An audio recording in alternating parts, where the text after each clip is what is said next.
عجب مزہ ہو جو ہستی کو سوز و ساز کریں، نفس نفس سے دل دشت و کوہ گداز کریں، قفس سے راہ نکالیں فضائے گلشن کی، راہ فلک میں ستاروں سے ساز باز کریں، لیے گداز نہاں بھی نیاز پیدا بھی، ادا شناس نظر سوئے بام ناز کریں، کبھی چمن میں ہر ایک سا نظر آئے، تو گاہ خار میں اور گل میں امتیاز کریں، میں کہ سوز نارساں ہوں، میں کہ درد آرزو ہوں، میں یقین گماں پہ واروں کہ شہید جستجو ہوں۔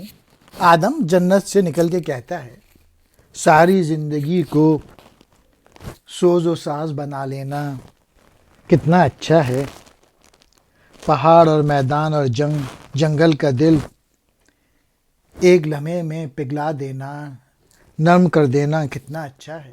گلستان کے بہار بھرے پھیلاؤ کی طرف قفس کا دروازہ کھولنا، یعنی قید سے رہائی حاصل کرنے کے لیے محنت کرنا، جدوجہد کرنا، اسٹرگل کرنا کتنا اچھا ہے۔ آسمان کا راستہ طے کرنا، ستاروں سے راز و نیاز کی باتیں کرنا کیا خوب ہے۔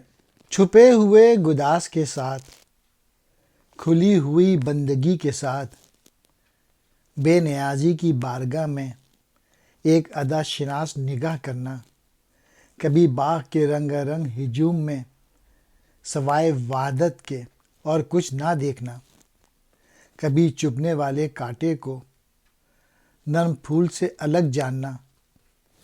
اور آخری شعر میں ناتمام ہوں، درد آرزو ہوں، میں یقین دے کر گمان لیتا ہوں، کیونکہ میں جستجو پر جان دیتا ہوں۔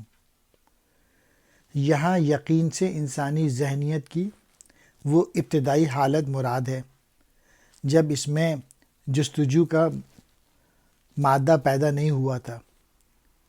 نئی چیزوں کی دریافت، نئی ایجادات کا شوق رکھتا ہوں۔ اقبال نے پیام مشرق کی ایک رباعی کے پہلے شعر میں یوں کہا تھا، یعنی وہ شخص علم حاصل کرنے کا خواہش مند ہو، اسے لازم ہے کہ یقین کے بجائے شک کا طریقہ اختیار کرے۔ اقبال کا نظریہ یہ ہے کہ علم شک سے پیدا ہوتا ہے اور عمل یقین سے۔